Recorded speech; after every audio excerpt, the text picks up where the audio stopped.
প্ৰেগনেন্সিৰ কাৰণে এক্সাৰচাইজ কেইটামান দেখাই দি আছো। সেই সময়ত আচলতে এক্সাৰচাইজ কৰিবহে লাগে, ষ্টেজ বাই ষ্টেপ হয়। আচলতে কথাটো হ'ল 4 মাহ 5 মাহ হোৱাৰ পিছত পেটটো অলপ অলপকে আগবাঢ়িবলৈ ষ্টাৰ্ট হয়। যিহেতু পেটটো আগবাঢ়ি যায় কঁকালত প্ৰেছাৰ পৰে, সেইকাৰণে কঁকালৰ বিষটো কমন হয় তেনেকুৱা মহিলাৰ। প্লাছ ৱেটটো অলপ অলপ বাঢ়িবলৈ আৰম্ভ হয়। এই আঁঠু ভৰি এইবোৰৰ বিষবোৰ ষ্টাৰ্ট হয়। গতিকে আমি কেইটামান এক্সাৰচাইজ ৰেগুলাৰলি কৰি থাকিলে আমাৰ বহুতখিনি উপশম হৈ থাকিব। চিম্পল কথা। প্ৰথম হ'ল ফ্ৰী হেণ্ড এক্সাৰচাইজখিনি, হাত চাত ঘূৰোৱা মেলা, সেইখিনি কিন্তু প্ৰত্যেকটো বস্তু সাৱধানে। প্ৰথম আমি ভৰিৰ পৰা দেখাই আছো, চাই লওক। ভৰিৰ যিসকলে আগতো এক্সাৰচাইজ কৰিছে তেওঁলোকে জানে যে ফ্ৰী হেণ্ড এক্সাৰচাইজখিনি ভৰিৰ পৰা চিৰিয়েলি ওপৰলৈ কৰা হয়। গতিকে প্ৰথম আমি ভৰিৰ পতাখন এনেকে 5 বাৰ ঘূৰাম, ওলোটাকৈও 5 বাৰ ঘূৰাম। আমি ৱাল এখনত আউজিও ল'ব পাৰো যদি অলপ আনষ্টেবল টাইপ ফিল হৈ থাকে, বা ক'ৰবাত ধৰিও ল'ব পাৰো। ইখন ভৰিও এনেকে 5 বাৰ ঘূৰাম, ওলোটাকে 5 বাৰ ঘূৰাম, বাছ। ইয়াৰ পিছত কৰিম কাফ ৰাইজ, এনেকে 5 বাৰ কৰিম। তাৰ পিছত জেনেৰেলি উঠা বহা কৰা হয়, কিন্তু আমি এনেধৰণে উঠা বহা নকৰি আমি চুমু স্কোৱাট বুলি কয় সেইটো কৰিম। সেইটো কি ধৰণে কৰে, ভৰি দুখন অলপ বহলকে মেলিব লাগে। জেনেৰেলি এনেকে থাকে, অলপমান এনেকে বহল কৰি মেলি এই ভৰিখন ইফালে মুখ সিফালে মুখ, পৰি যাওঁ ফিল হলে ৱাল এখনত আউজি কৰিব। আগফালে নহলাকে চিধা ইমানটো ভৰি দুখন এইফালে মুখ হৈ থাকিব। ইমানটো কৰিম। এইবোৰ এৰিয়াৰ কাৰণে হ'ব, এইবোৰ এৰিয়াৰ কাৰণে। এইটোক চুমু স্কোৱাট বুলি কোৱা হয়। এইখিনি হ'ল এই জইণ্টটোৰ কাৰণে হ'ল।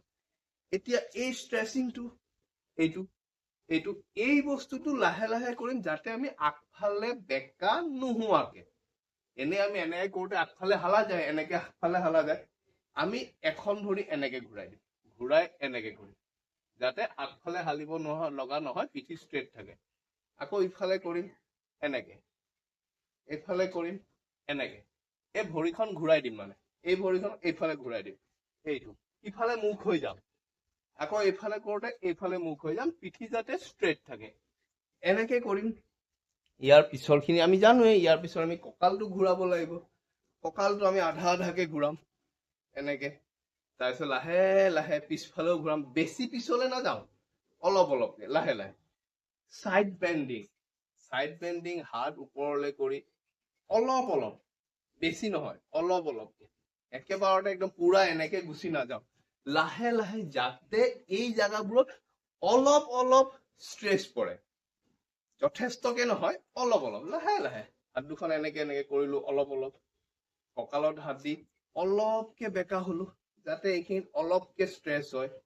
আকৌ এনেকে আগফালে হালি নহয়, বহুতে চাইড বেণ্ড কৰোঁতে আগলে এনেকে হালি দিয়ে, সেইটো নহয়। জাষ্ট লাহেকে এনেকে অলপমান, ঝাটকাও নহয়, লাহে লাহে এনেকে। সেইটো বাকী আমি জানো, চিম্পল এনেকেও কৰিব পাৰি, অলপকে, যাতে ইয়াত অলপমান ষ্ট্ৰেছ হয়। ইয়াৰ পিছত ফ্ৰণ্ট বেণ্ড আছিলে, কিন্তু নালাগে, আমি সেইটো আসনত কৰিম। ফ্ৰণ্ট বেণ্ডটো দৰকাৰ নাই, আমি এই চাইড বেণ্ড কেইটা কৰিলো। চুইমিং কৰি দিম, এনেকে হাত ঘূৰাম, চুইমিং অলপমান এনেকে ঘূৰালো, লাহে লাহে উল্টাকেও ঘূৰালো। সেইটো হ'ল এই ৰিষ্টখিনি, এনেকে ৰিষ্ট ঘূৰাম, উল্টাকেও ঘূৰাম, হাত মেলি পেলাই ঘূৰাম। এইখিনি আমি জানোৱেই, যিসকলে আগৰ পৰা এক্সাৰচাইজ কৰিছে তেওঁলোকেও গম পায়। ওপৰ ফালেও ঘূৰালো, এইটো কৰিম, কাফ ৰাইজ উইথ ফ্লাই বুলি কয়। এইটো কৰিম, এইটোও 5 বাৰ মান কৰি দিম। তাৰপিছত এলব' ফ্লাই কৰিম, এইটো এনেকে এলব' ফ্লাই কৰিম, এলব'টো ওপৰ তল কৰি দিম, এনেকে ঘূৰাম 5 বাৰ, ওলোটাকে ঘূৰাম 5 বাৰ, হ'ল।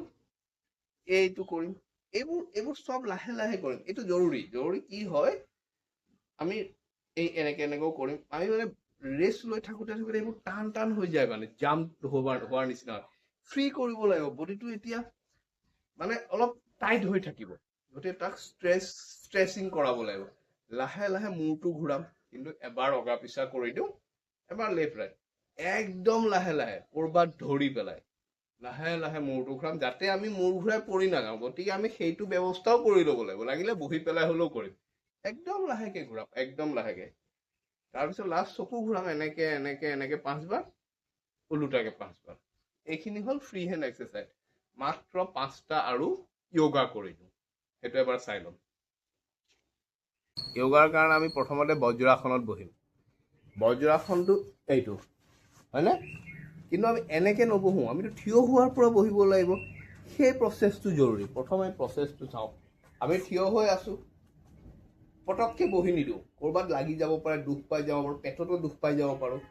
প্ৰথমতে আমি এখন ভৰি আগলৈ দিম, হ'ল, যিকোনো এখন, অলপমান এনেকে দিম, আঁঠুটোত ভেজা দিম, ভেজা দি তলৰ আঁঠুটো পেলাম, হ'ল। আকৌ চাওক, থিয় হৈ আছো, এখন ভৰি আগলৈ দিম, এই আঁঠুটো ভাঙিম, তলৰ আঁঠুটো ভাঙিম, তলৰ আঁঠুটো মাটিত থ'ম, লাহেকে, ধপককে নহয়, লাহেকে, হ'ল। তাৰপিছত ইখন ভৰি তললৈ দি লাহেকে বহিম। এইটো হ'ল বজ্ৰাসন, ঠিক আছে। এইটোতো আমি এনেও ভাত খাই উঠি কৰিব লাগে, যাতে হজমটো ভাল হয়। এতিয়া হজম হৈ থকাটো বহুত জৰুৰী।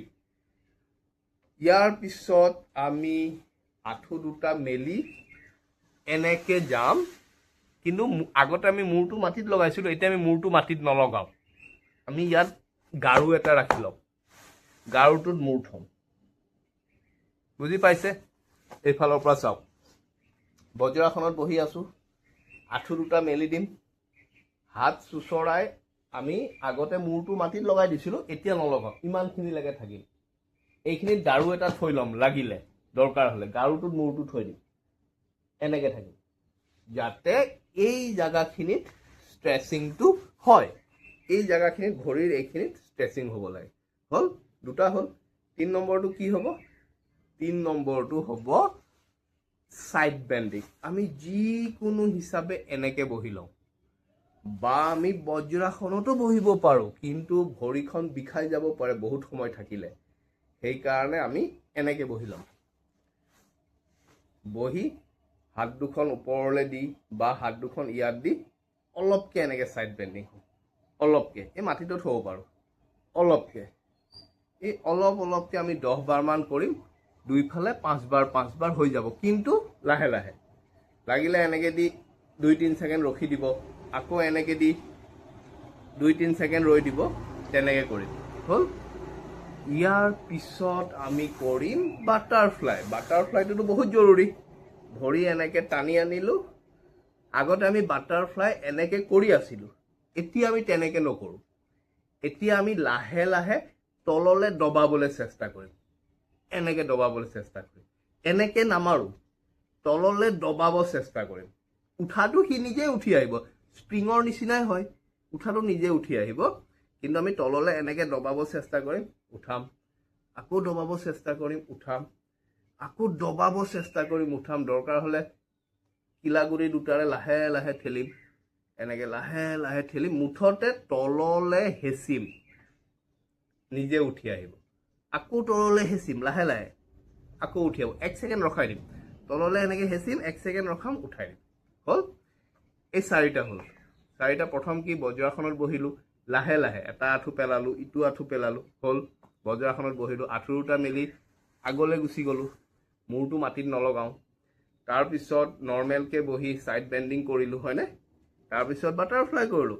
এতিয়া লাষ্ট, এতিয়া কৰিম সেতু বন্ধ আসন। সেতু বন্ধ আসনটো আমি চবেই জানো, শুই পেলাই ভৰি দুখন কোচাই আনি সৰু গাঁঠিত ধৰি পেটটো দাঙি দিব লাগে।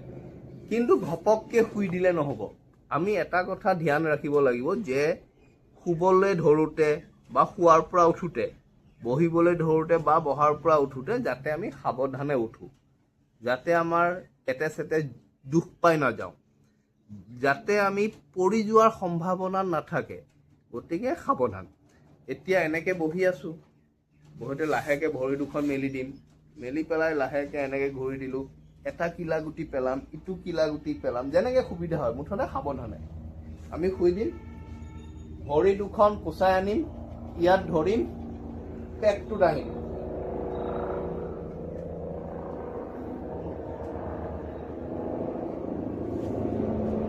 এনেকে ৰৈ থাকিম অলপ সময় হ'ল সেইটো বন্ধ আসন কৰিলো এতিয়া ফিনিচিং আমি দুটা কৰিম থিয় হৈ এটা বীৰভদ্ৰাসন সেইটো নহয় এনেকে নমস্কাৰ দিয়াটো সেইটো বীৰভদ্ৰাসন 3 নম্বৰ বীৰভদ্ৰাসন 1টোৱে কৰিম বীৰভদ্ৰাসন 3টা আছে আচলতে তো এনেকে আছো এনেকে ঘূৰি দিম এখন ভৰি আগলে দিম প্ৰথমতে এনেকে আছো ভৰি দুখন মেলি দিলো হ'ল এখন ভৰি আগলে দিম হৈ গ'ল ইফালে এইটো কৰিম এইটো এই আঁঠুটো যাতে এনেকে আগলে গুচি নাযায় ই সিধা থাকিব এইটো এই ভৰি লেভেলত এইটো ঠিক আছে এইটো নমস্কাৰ দিম পুৰা ষ্ট্ৰেচিং কৰি দিম এনেকে ওপৰলে পিছলে বেকা হ'ব নালাগে ওপৰলে এনেকে ষ্ট্ৰেচিং কৰি দিম হ'ল আকৌ ইখন ভৰি কৰিম এনেকে আছো এনেকে ঘূৰাই দিম এই আঁঠুটো ইয়াতকে বেছি যাবলৈ নিদো ই